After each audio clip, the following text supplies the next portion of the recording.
Almost 40 years ago, a powerful reunion between a lion and the men who raised him was caught on film. And today, it's become an internet sensation that's touched the hearts of millions. I really got goosebumps and I really got excited. And it was a California student who first posted the clip on YouTube. The way he just runs up to them and embraces them is just beautiful. Your eyes well up with tears. It's like, this is really amazing. It has to be the kind of ultimate moment. So sweet. The story began in 1960s London when two friends bought a lion cub from a trendy department store and introduced it into the city's swinging social scene. The reaction was probably universally, "You've both gone mad." But the lion, called Christian, soon grew too big for apartment life. We knew that the time was coming where we had to accept that London was no longer going to be his home. The two friends traveled across the globe to Africa to release him. They're giving him up selflessly so he can be free. And together with one of the world's top conservationists, they helped Christian fight for a life in an African pride. He thought he was the only lion in the world. It was a chapter of his life that saw his deadly rival become his new companion. They became absolutely closest of friends.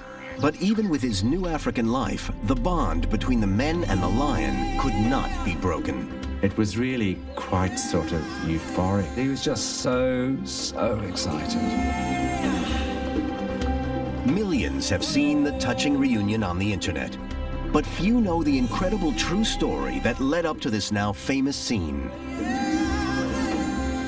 Now I'm going to cry. This is the true story of Christian the Lion. London, England is one of the world's major business, political, and cultural centers. In 1969, the capital was known as Swinging London and was at the heart of a cultural revolution in fashion and music. King's Road, in the hippest part of London, was a magnet for artists and travelers eager to take part in the city's hedonistic lifestyle. It was here that college friends John Rendell and Ace Burke came from Australia to make their mark. Well, it was a well-worn path. In fact, it was like a rite of passage. And Australians headed for London. It was the Mecca. It was where everything was happening. It was the exciting, swinging London. We did know a lot of quite well-known people. The Rolling Stones, you would see them driving up and down the King's Road. This was a fantastic time to be in London. Along with the partying with rock stars and actors, the newly arrived Australians took a trip to see Harrods, London's world-famous department store, which even had its own zoo where you could buy any animal under the sun. People would say that you could get anything from Harrods, from a pin to an elephant. And we did actually get an elephant for somebody at one time. Yes. Hand-reared cubs, of course, because these are so very much tamer. In November 1969, Harrods put two 3-month-old lion cubs up for sale. They came from Ilfracombe Zoo in Devon, the 5th generation of their family to be born in captivity. It was an absolutely astounding moment to just look and see these two beautiful creatures for sale. Christian was just full of personality, and he was so irresistible. And we just kind of looked at each other and said, right, we're going to buy it. In the 60s, exotic pets were all the rage and perfectly legal. It was not until 1976 that the Endangered Species Act, a law restricting their sale, came into force. Harrods interviewed Ace, John, and every other interested buyer to ensure that the lion cubs went to responsible owners. John asked all the right questions, wanted to know what the pitfalls would be, and always felt that they would do the best for Christian anyway. Ace and John passed the Harrods test and bought Christian for 250 guineas, the equivalent of more than $4,000 today. Neither one had any experience with big cats. The reaction to us buying Christian was probably universally, you've both gone mad, and it's quite dangerous, and you're stupid, and it'll end in tears. Ace and John soon realized that bringing up a lion in the middle of London was going to be a huge challenge.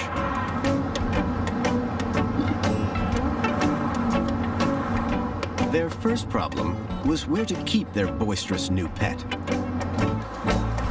Both worked as salesmen at Sophisticat, a shop selling restored pine furniture in the King's Road, and they lived in the apartment above.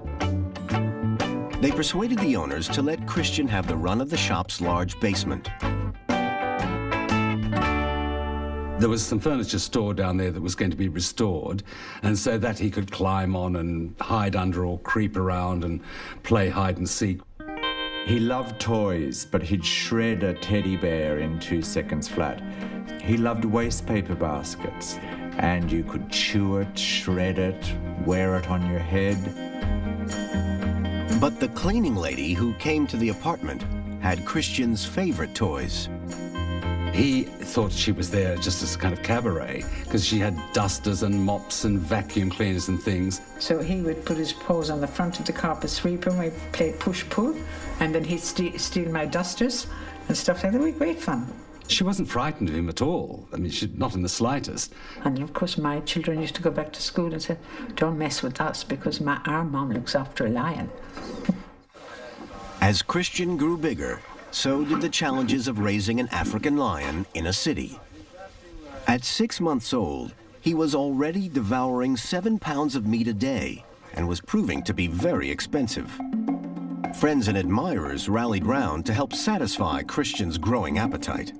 There was a chef from a nearby restaurant who brought him fabulous meat that we had rather had our eye on, very nice steaks. It was an expense to keep him, so we thought, what can we do? So we met a photographer called Derek Katani, who was a friend of a friend, and he came along and started a record of Christian's life in London.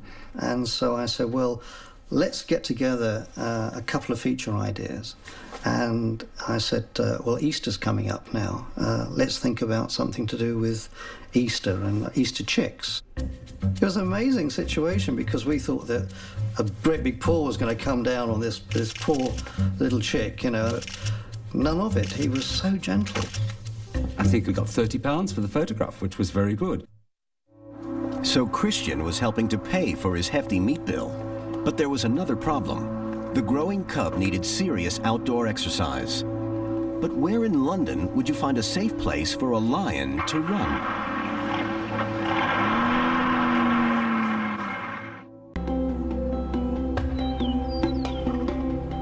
The touching internet story of Christian the lion has gathered an extraordinary following.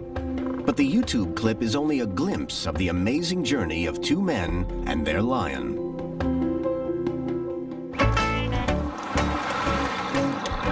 This adventure started in 60s London, where John and Ace became the proud owners of a lion cub. Christian lived in their apartment basement, but was growing up fast and desperately needed a place to run. The friends discovered a walled cemetery attached to a church in Chelsea.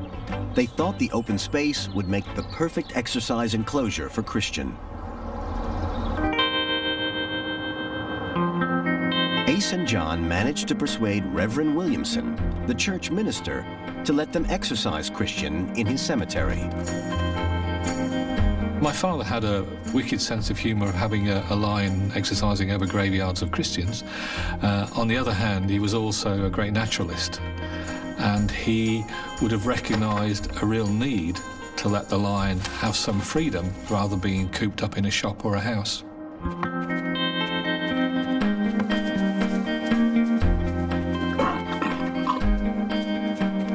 Ace and John didn't know it, but Christian wasn't just playing games. He was learning to be a lion. Through play fighting and chasing, he was developing the hunting skills he'd need to survive in the wild.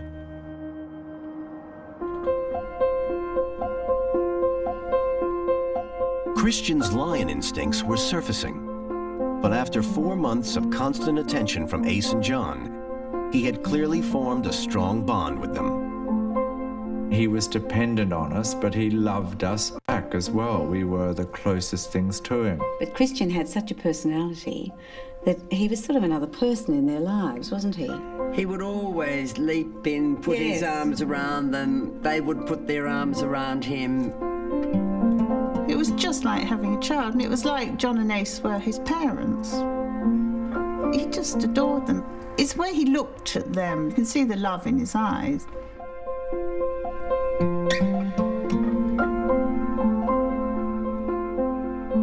Christian was now 8 months old and weighed 160 pounds. Christian's size was becoming a problem. As he grew bigger, we were worried what would happen next.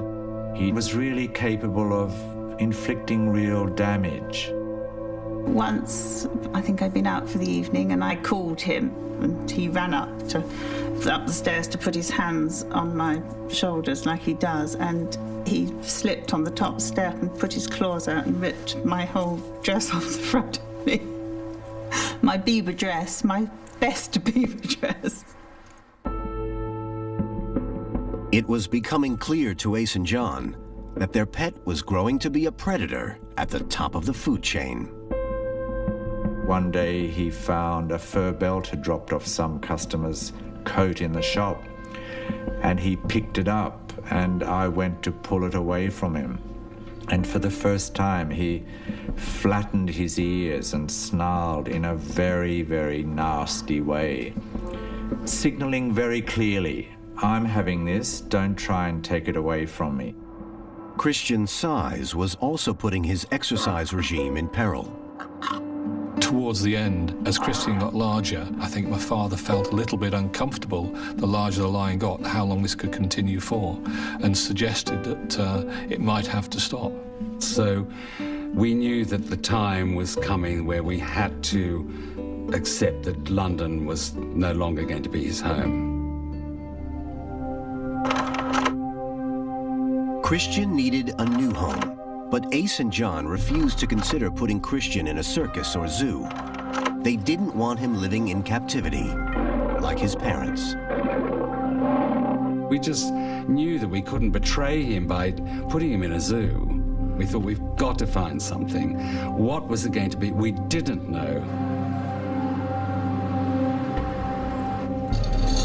Ace and John were getting desperate, but then an extraordinary chance encounter changed everything.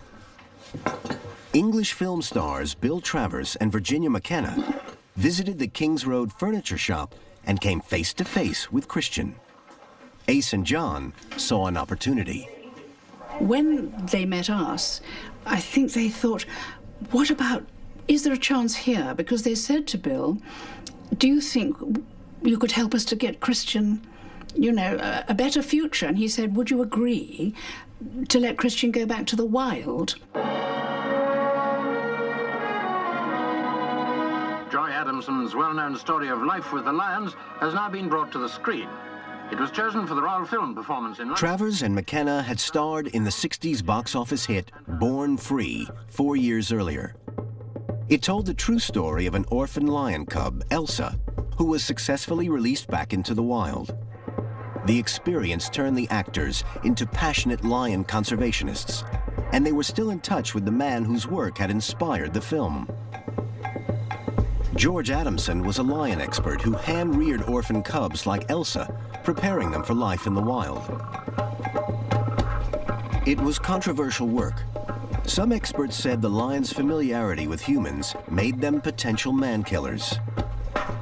But for John and Ace, Adamson represented Christian's best chance of freedom. So they contacted George Adamson, and he then said, what an exciting challenge to be able to try, he did stress try, and rehabilitate a fifth-generation zoo-bred lion. Because Elsa was born in Africa. Elsa knew the smells of Africa.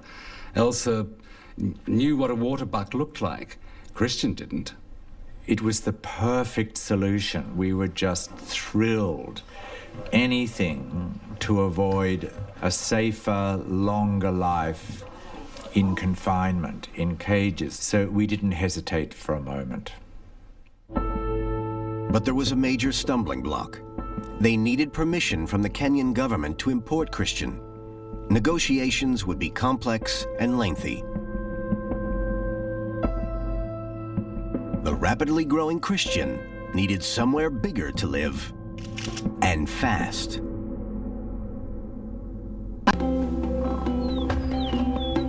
A lion called Christian found fame after a YouTube clip showed the emotional reunion of him with the men who raised him. Christian grew up in London's swinging 60s, but soon outgrew his surroundings, and plans were made to move him to Africa.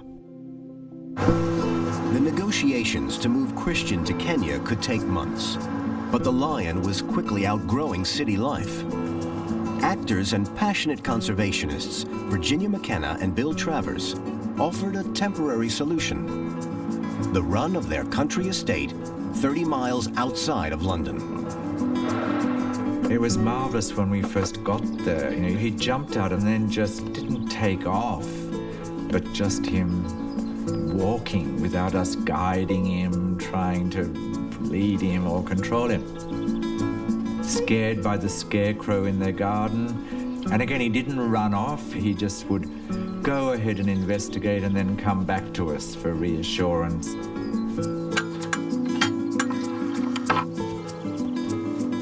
Virginia and Bill built Christian a huge, secure compound.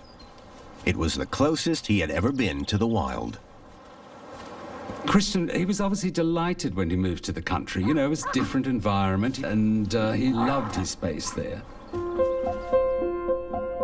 Ace and John gave up their jobs and moved into a caravan beside the compound. They knew these were the last weeks they'd have with Christian, and they wanted to make the most of every second.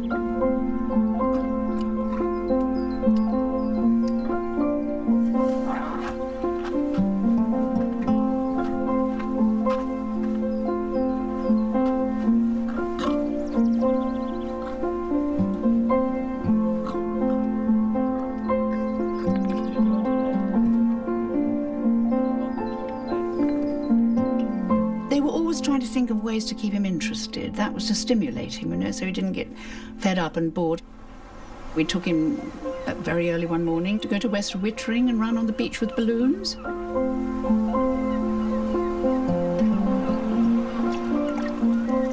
When he dipped his paw in the sea and hated it, you see, oh, I don't like this, he went off. So we were all, I think I remember my husband was rushing along, waving a balloon in the air or something, but Christian didn't want to. He just wanted to race. He just raced on the beach, and we all puffed and blew after him, you know, and then we all flopped into the sand.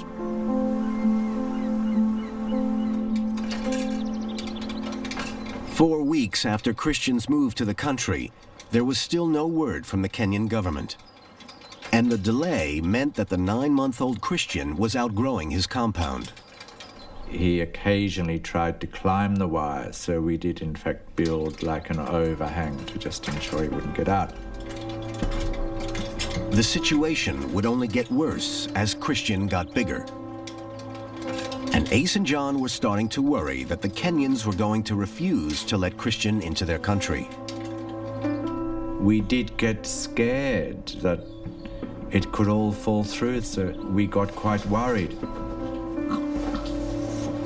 The zoo life Ace and John hoped to avoid was suddenly becoming Christian's only option.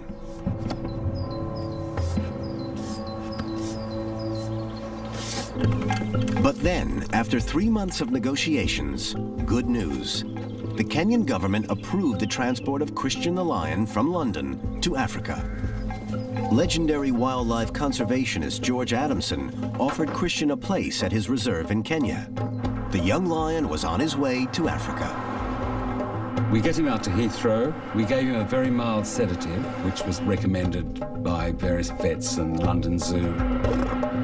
I remember we stood there and we saw him, and then they put something in the front so that he couldn't see anymore. And then he was lifted on the hoist up into the hold, and it was quite heart-stopping, actually. That was scary, seeing him loaded into the hold at Heathrow, and we weren't really sure if he'd survive the journey. The trip to Nairobi was monumental for a young lion who'd never been out of London.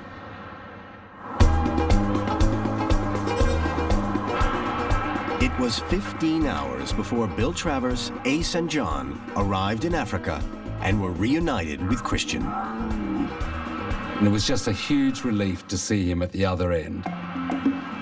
Christian had made it to Africa, but now he faced a much tougher journey, finding his place among dangerous wild lions.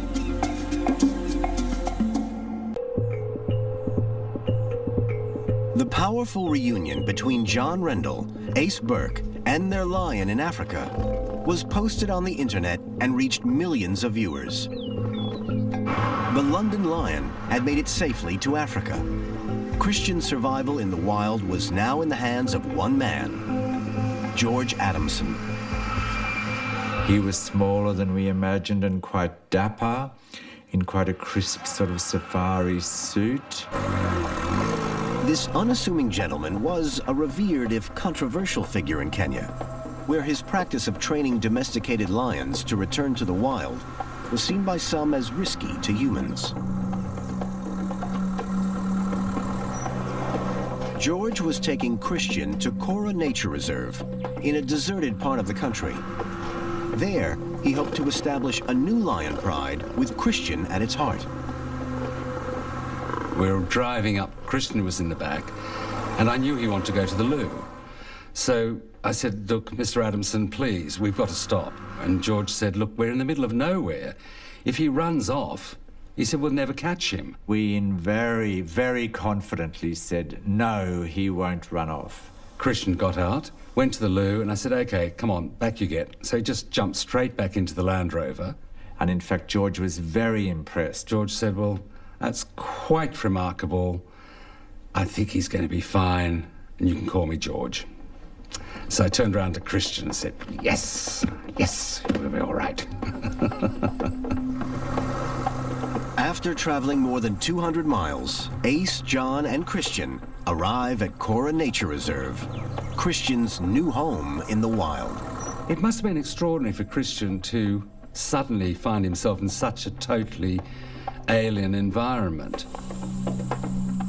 He might have been in a new continent, but Christian still demanded his home comforts. The first night in Africa was a bit embarrassing, really. Ace had a bunk here and I had a stretcher here and a stretcher there, and Christian was there. Well, of course, he slept on one of the beds with a pillow. With beds, pillows, and photographer Derek Katani there to capture this new chapter of his life, Christian must have felt Africa was his home away from home. Watching Christian's reaction to crocodiles and hippo popping their heads out of the water, he didn't want to be aggressive towards them. He just thought that they were part of the landscape. The relaxed demeanor of Ace, John, and Christian masked the reality. Christian was a London lion in Africa, and his background put him at great risk. George Adamson's plans were to create a pride with Christian and two other lions, Catania, an orphan lioness cub, and Boy, an adult male, born and domesticated in Africa. All three would be released into the wild together. But first, they had to bond, a very new experience for Christian. He thought he was the only lion in the world. And it was a shock to meet one that was 3 times his size. The first time he saw Boy, you can imagine, he hasn't seen a mature lion since his father. And there's this enormous and very cross lion, too. For Boy, Christian was a threat. In prides, younger lions often attempt to usurp an older lion's position. His first reaction when he saw Christian was very aggressive and frightening. He would keep charging at the wire to really scare Christian, and he was scared, and we were scared too, I can tell you. Christian got in behind our legs and sort of snarled unhappily. Christian could not hide behind John and Ace forever. If George's pride was going to work, Christian and Boy would need to face each other outside the compound. to establish the pride's hierarchy. One day, George said, we just have to bite the bullet. We just have to do it. And George and Ace and John and Christian walked up this rock to where Boy was sitting. Boy rose, and he seemed to double in size. I mean, his mane sort of swelled. He looked truly, truly frightening. This was a moment of life or death. It's really terrifying to see this huge, fully grown lion coming down and just belting Christian. The gentle London lion was now fighting for his life.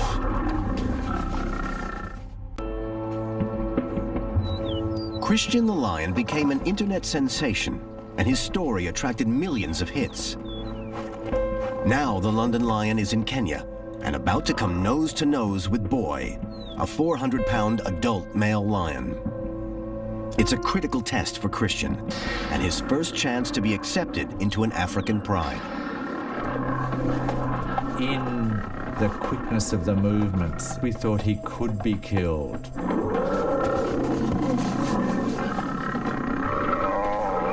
But amazingly, Christian's lion instinct kicked in. Christian snarled but rolled onto his back in the correct submission to an adult lion. Christian stood it, he didn't run away, and he obviously knew that this was part of being a lion was. Battling for position within a pride is normal lion behavior. Christian wasn't injured by Boy's attack, but had been put in his place. Boy had established he was the boss, he was the father of the pride, as it were, and Christian knew his place, and they became absolutely closest of friends. George Adamson was pleased his first Cora pride was finally taking shape, but now there was no longer a role for Ace and John. We could see it was starting to work, and we had to step back, and the relationship that we had with Christian, we had to pass on to George. It was sad to leave him, but there was a moment of thinking, you know, there you are, you're in the right place, the right man, and you've really got a chance. The fact that we'd got him there and he would probably have a future there, it made our feelings not irrelevant, but that was such a good feeling. Ace and John's life had centered on Christian for over a year. Now, after 4 weeks with him in Kenya, it was time to leave him with his new family, his lion pride. He did pad down the truck as we left, and that was sad.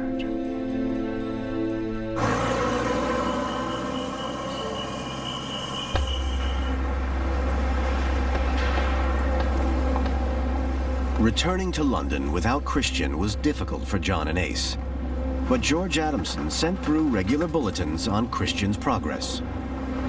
It was always, you know, the good news of how he and Boy were getting along, so it really kept us up to date with what was happening. The news from Cora in the 2 months since they left was that Boy and Christian had become inseparable. They would disappear away from George's compound for days at a time. An African lion teaching the European youngster the ways of the wild. Cora was not just home to Boy and Christian. It was also home to rival wild lions, and this made life fraught with danger. Boy and Christian, being males, were always going to have trouble with the wild lions. They were never going to just let them carve their own territory out in their territory. 8 months after John and Ace left, the Cora Pride was working to establish its territory. But then, a major setback. A vicious clash with the rival lions left Boy seriously injured. And although his wounds eventually healed, his temperament changed. On June 6, 1971, Boy trekked to the compound where George and his staff, including his assistant Stanley, lived. Stanley came outside the compound and was attacked by Boy. The first thing that was heard was this shrieking. George grabbed his gun and saw Stanley in Boy's mouth. And George had no alternative but to shoot Boy. And Stanley actually died too from his wounds. He never recovered. So it was a double and terrible tragedy. Stanley's tragic death marked a painful turning point at Cora. George had lost a faithful assistant and friend. Christian lost Boy, the leader of his pride, and would sit by Boy's grave for hours on end. Now, as the pride's only male, Christian was on his own. George Adamson brought a new assistant, Tony Fitzjohn, a 25-year-old with a love for wildlife. Tony was new to Cora and had not known Christian long, but he noticed the lion's melancholy. He did miss Boy. It did add to his fear level. Boy wasn't there anymore. It was sort of, how do I cope now? What do I do? You know, why is he gone? Where's he gone? And there's always that period of worry and uncertainty, non-understanding of why someone suddenly disappeared. But they get themselves together pretty quickly and have to, you know, sort of create their own lives. Boy's death and Christian's loneliness was heartbreaking news for John and Ace. They'd been away from Christian for a year and decided it was time to go back. We weren't sure of our reception this time. We always thought anything could happen. It was very dangerous. It was the wilds of Africa. After an anxious day in the compound, Ace and John walked onto Christian's territory. George might be welcome here, but Ace and John were almost strangers. They hadn't seen Christian in a year. If he perceived them as unwelcome guests, there could be trouble. George appeared on the top of the hill, I suppose about 100 meters away from us, with Christian. Christian ambled down another 10 or 15 meters and had a very long, hard look at us. You could just see him assessing what was going on.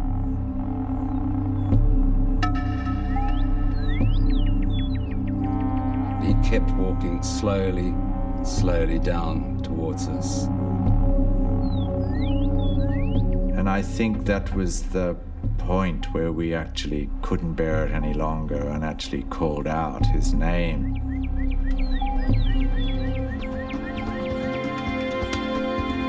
And at that moment, the pace picks up.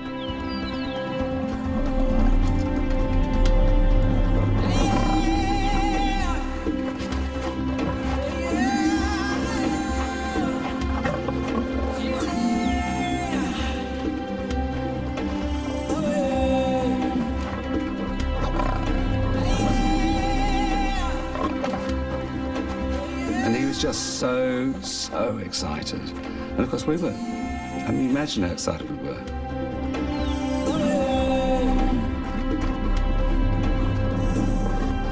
It was just an incredible reunion. Whether we were human or he was animal was sort of irrelevant.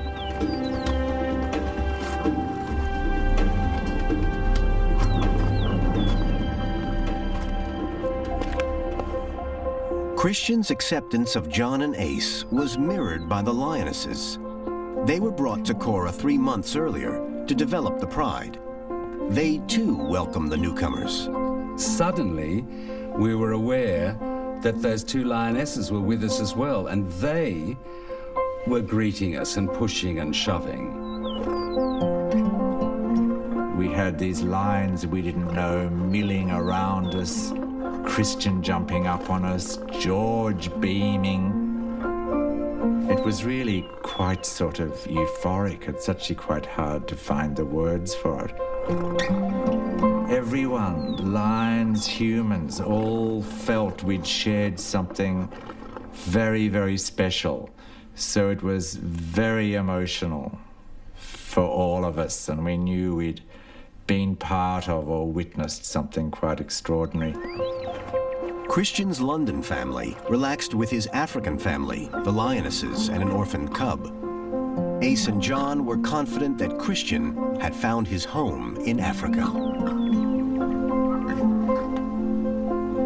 To leave him the second time was easier, really, because you knew he was such a success. Had a wonderful relationship with George. He obviously had a powerful relationship with the Lionesses. And he was huge. Ace and John went back to London, reassured about Christian's future. But a growing lion reaching maturity could be a serious threat to those around them.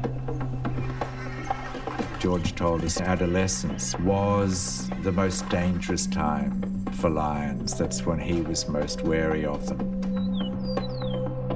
Christian, at around this time, had in fact knocked Tony to the ground. He flattened me, put my head in his mouth, rolled over on his back and proceeded to kick me with his back legs. And then he thought that was a lot of fun, so then he shook me a bit and then he dropped me. And I was getting quite scared. He was this huge, great guy just playing with me like a rag doll. And so he came straight for me, so I punched him straight in the nose. And it worked, and he veered off. It must have been like a tap to him, you know, because they're so tough. Ace and John had wanted Christian to grow up in Africa, to find his place in the wild. But as he grew bigger and more aggressive, would further contact with them become too risky?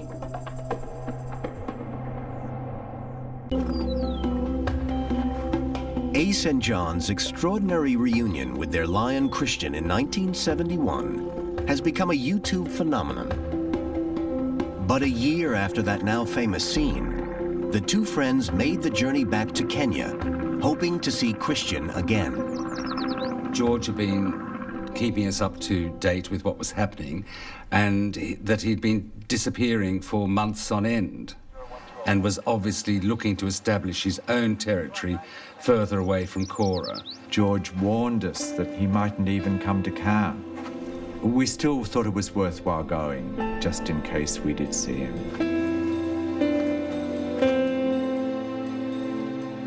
After 3 days, Christian finally arrived at the compound, and these rarely seen images show the large adult lion he had become.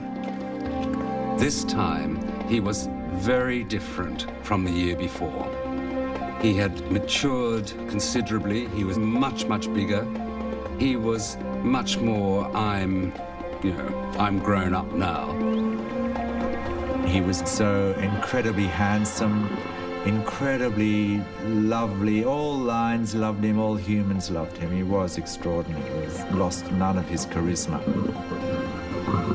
He'd be sitting with us, and then suddenly he'd get up and he'd just walk away and sit somewhere else. We were undoubtedly more superfluous to his life. It was like, now I've got lion things to do.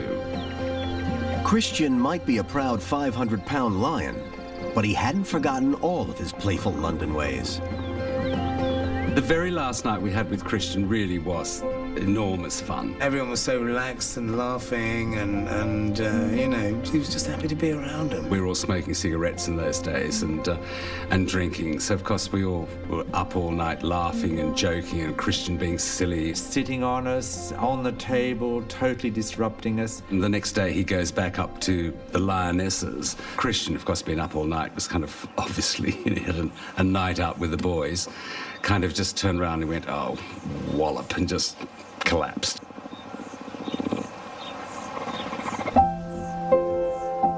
John and Ace didn't know it, but it would be the last time they would see their beloved lion.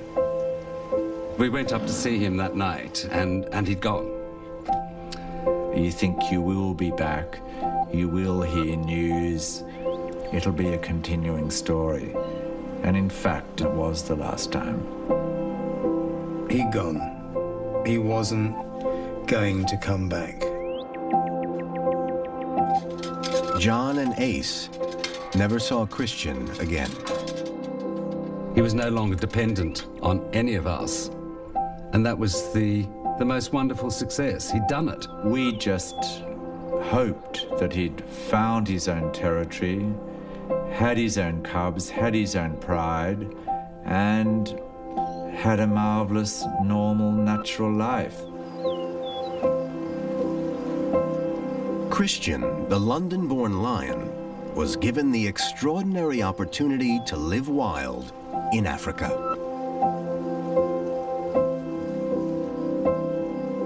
John and Ace are convinced that they did the right thing, giving him back his freedom.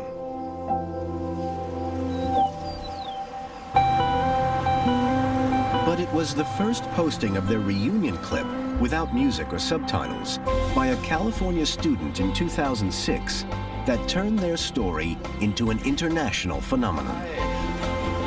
Hi. I just really believe that video needed to be seen. I was surprised it wasn't anywhere else on YouTube or on the internet anywhere else. I couldn't find anything. Why do you think it has been so popular on YouTube? Well, I think it's striking people on a very powerful basis of love. I'm really glad that the internet's out there and is raising awareness, and I'm glad to have been a part of it. It's like a gift to the world, really. That's how we see it. Special hug. Thank you. Since Lisa's posting, several versions of the clip were embellished with music and titles. It is quite mind-boggling. 50 million people have watched the reunion video. And we do wonder, how can we harness that incredible goodwill and interest?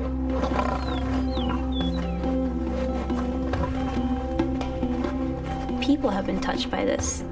People have seen this video and they've just been affected by it. It's a beautiful story. I was just blown away. It was very moving. Christian's story exploded and prompted the release of an updated book about his life. I do think it's all meant to be, I think, possibly it's a cry for Africa from Christian from 40 years ago.